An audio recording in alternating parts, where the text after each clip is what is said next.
The number one source of aggressive dogs is fear. Fearful dogs are the ones that bite. When a dog is fearful, you get the 3 F's: freeze, flight, or fight. One of the first behaviors a fearful dog will do is they will freeze, and they will try to make themselves seem as non-threatening as possible, so whatever is making them afraid will hopefully go away. The next thing that dogs will try to do is run. Dogs do not want conflict, and they don't want to fight. So if something is scaring them or making them uncomfortable, they're gonna try to run and get out of that situation as fast as they can. But oftentimes they can't actually get away, and that's why we get the 3rd F, which is fight. This is when the dog starts to growl, bark, bite. They're trying to make themselves seem as big and scary and tough, so that way they can hopefully scare away whatever's making them afraid. And this is why leash aggression is so common. When a dog is on a leash, they know there's no out. They cannot run away.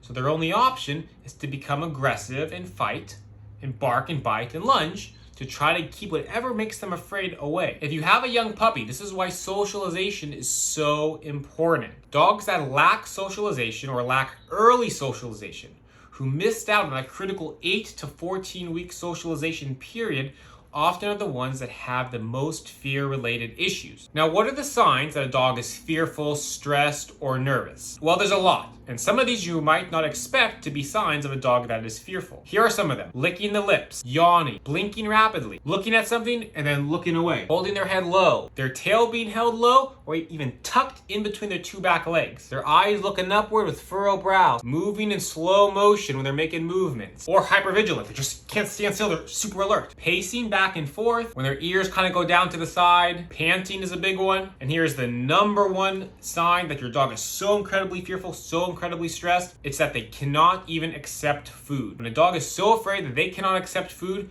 we are so far past the threshold of a dog that is fearful and stressed. I can't even put it into words how bad that is. So these are signs that lets you know through dog body language that a dog is fearful, is nervous, and that if this is a stranger's dog, you need to get away from that dog, number one, as soon as possible. But if this is your own dog, we need to do some things to try to help them become more comfortable. But first, some do nots. Now, there's a lot of debate over this first piece of advice, and there's arguments to be made for both sides. And that's whether or not you should touch a dog when they are fearful, and if you are reinforcing the behavior, or if you are reinforcing secondary behaviors. This is a topic that can be very complicated. I could go on for an hour about this, but the simple version, from my experience and from what I've seen and from the research, is that I think it is best overall to avoid touching a dog when they are afraid. Not only do we risk increasing the fear, but we can also risk redirected aggression onto us humans. Remember, a fearful dog is the one that is most likely to bite. And if you're petting a dog that is fearful and whatever that object is, it gets closer,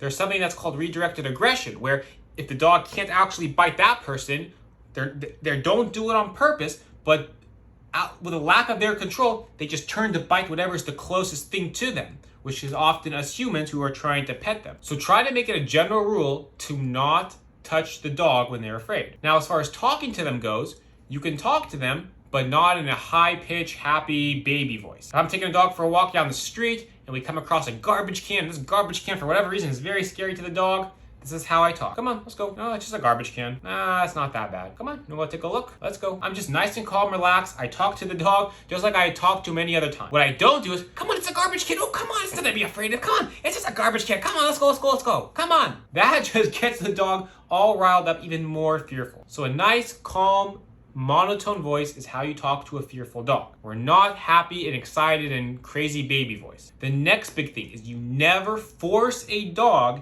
into something they are afraid of. For example, if your dog is afraid of children, the absolute last thing you're gonna wanna do is force your dog to approach and greet children. Number one, you're gonna traumatize the dog more and make their fear worse. But number two, you are putting every single one of those children's bodily health at risk. The most important thing is never to force a dog into a situation they are fearful of. This is the number one way to get bit, and this is the number one way to increase your dog's fear of whatever that thing is. So if your dog is afraid of the vacuum, we do not put the dog on leash and drag them to the vacuum and make them stand there. You are just traumatizing your dog more. Imagine you're deathly afraid of spiders. You can't even look at pictures of them without starting to freak out. We're gonna put you in a coffin, we're gonna dump in 200 spiders, and not the little ones, we're gonna use nice big hairy tarantulas, 200 of them, and we're gonna put the coffin lid on, and we're gonna nail it shut. And now I'm gonna tell you, no, just get over it.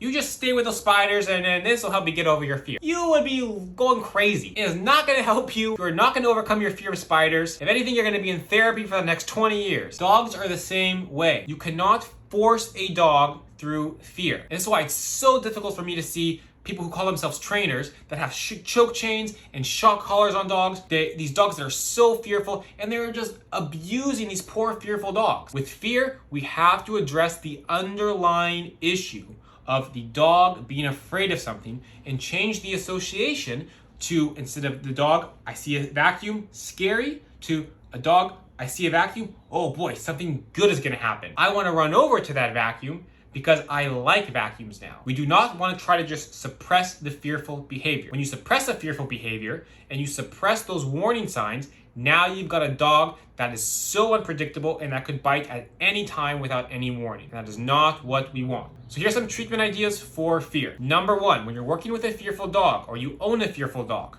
the most important thing is you always make sure the dog has an out. What I mean by that is the dog has an escape route. They can get out of that fearful situation if they need to. This is why when I'm working with fearful dogs, I always do it off leash. I don't have them on a prong collar yanking them around. They're off leash. They can get away if they need to. Now, if your own dog is fearful though, and you're taking them out for a walk as an example, you are now responsible for giving them that out. If you know your dog has a fear of dogs and you see a dog walking towards you, it's your job, with your dog on the leash, to go sideways and get out of that dog's line of sight and path, wait for them to pass, and then you go. We don't just drag our dog and force them up into the dog that they're afraid of. It's a great way for a dog fight to start. So always make sure with a fearful dog, the dog has an out. Now the next step is, how do we teach the dog that whatever these things are that they're afraid of is actually not so scary? You can use this following method for anything, whether it's objects in the house like the vacuum cleaner, whether it's dogs out in public. It's the same method no matter what the dog is afraid of. What we're gonna do is we're gonna change the dog's thought process. To start, let's say our dog is afraid of vacuum. So what I'm gonna do is I'm gonna take a vacuum, I'm gonna put it in the middle of a room, and we're gonna leave it off, unplugged. Then I'm gonna call my dog, and we're gonna get the dog into the same room, again, off leash. I'm not dragging him. I'm just gonna try to coax the dog in with my voice, but also with a very, very, very high value treat. And not dog treats, but human level food. Tiny pieces of chicken, of hot dogs, of steak, of cheese. And the only time that this dog can get those high level food is when we're working around vacuums. Now let's assume that this dog is absolutely terrified of vacuums. So we put the vacuum in the middle of the room, and the dog can only come up to the door of the room without freaking out. And if that's as close as we can get to start, that's fine. So we call the dog comes in, they just peek their head into the room, and they look at the vacuum. The second they look, and assuming that they're calm, relatively calm, assuming they're not barking and showing any sort of aggressive tendencies, give them a piece of steak. And then you wait for them to look over at the vacuum again. The second, while they're looking at the vacuum, you give them a piece of steak, and then they look at the vacuum again, steak. You've got to be fast. While they're looking at whatever this fearful, scary object is in their mind, we give them something amazing. And you do this as much as you can. And you can also do this with lower reward food. For example, I would feed dogs their entire meals like this, their entire breakfast, entire dinners, one kibble at a time every time they look at the vacuum or whatever the fearful thing is you're working on. But you do want to set apart some actual training time where you can use these high level rewards. So you do this for a week, and then after a week, you're going to take one step closer to the vacuum. And now you're one step closer, and now you call the dog, and maybe now the dog just takes one step into the room with the vacuum. Excellent. That's what we want. It's a slow process. The dog is now one step closer to the vacuum. Every time the dog looks at the vacuum, piece of steak. The dog looks at the vacuum, piece of steak. And after a week, we've made, 12 inches, we're 12 inches closer to the vacuum. That's progress. That's excellent. That's what we want. The next week now we move up another 12 inches, another foot. Now the dog's coming in 2 feet closer to the vacuum. And he's looking, treat. He's looking, treat. And very slowly, we get closer and closer and closer until pretty soon we're taking that treat, we're setting it on top of the vacuum. The dog's eating right off the vacuum like it's nothing. And then from there, we go to the next step. We start turning on the vacuum. Same thing. We start feeding the dog every time he looks. Pretty soon, you're moving the vacuum, you're vacuuming, the dog is eating treats off of a moving vacuum. We're not suppressing the fearful behavior. We're not punishing the dog for being afraid. We're not shocking the dog with a shock collar for being afraid. We're very slowly changing the way the dog thinks. You don't even put your hands on your dog to do this. The dog is overcoming their fear little by little. It's a slow process and you have to have some patience, but it's going to allow your dog to live a better life. They're going to be able to go through life now without being petrified of vacuum. And this applies to whatever it is in life that your dog is afraid of. If they're afraid of skateboards, you go to a skateboard park and you do the same exercise.